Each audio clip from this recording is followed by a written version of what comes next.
Daniel Minium, partner in the law office of Wilson and Minium. I want to talk today briefly with a challenge for parents in blended family scenarios. Um, Something I've noticed in some of the cases I've encountered and in some of the readings I've done, I've picked up on a trend that I think is super subtle, but might be really helpful for parents um, that have children or stepchildren, and particularly it involves the communication and the way we categorize our actions with our kids in relationship to those of their other parent. And what I'm talking about is this human tendency, this like psychological need to almost self-affirm. And in doing so, I think that we either intentionally or hopefully it's unintentionally um, kind of stage ourselves competitively against the other parent. And I think that's bad.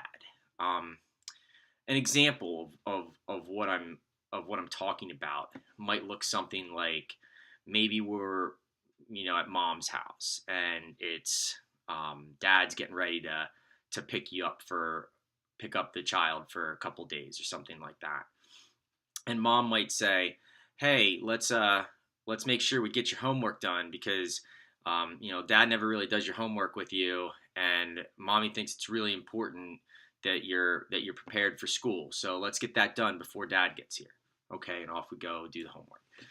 Now that might not seem so bad, but the same mechanism, the same outcome could be accomplished simply by saying, hey, let's get our homework done here. We're going to do this now or whatever, for whatever reason, but it doesn't have to invoke the other parent. And that this could be any example. You know, I got an email from your basketball coach that you need black high tops and purple socks. Mommy doesn't really care that much about sports, so let's go to the store and get that. So she doesn't have to worry about it. It just sort of puts each parent in different categories of activities, and we assign meaning to what we're doing, and simultaneously we sort of subtly belittle the other parent, and it's super easy to do. And I think what it comes from is I think that when you have a separation of the nuclear family, I think that then everybody has a tendency to both seek affirmation that they're doing a good job while simultaneously attempting to maybe win some sort of competitive positioning, which in reality shouldn't or doesn't exist. And in doing so, I think what we do is we sort of force our children to interact with us on that same level. It's not their job to affirm us. It's not their job to agree, like, yeah, dad doesn't care about school or mom doesn't care about sports or whatever it might be.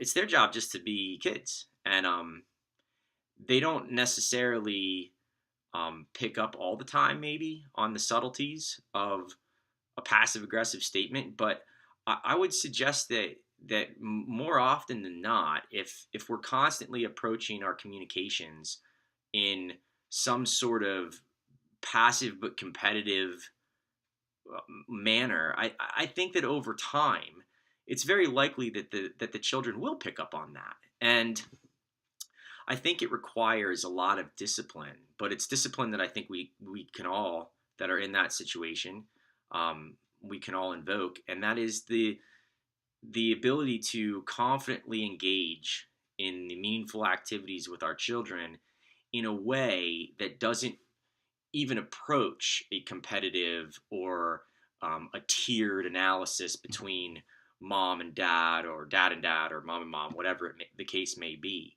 And I think that that's just it's a subtle point that I think is valuable, to really try to be as upfront and open about the realities of both parents being significantly important in a child's life, and then to um, approach all of our communications, particularly with our kids, in a way that not only respects that reality, but also respects the reality that as a child, they should never be put in a scenario where they have to grade out mom or dad's performance on anything. So, little challenge for those that find themselves in that situation. I think it's worth constantly self evaluating, and I think the more that we self evaluate and then make adjustments in how we handle those blended family scenarios, I think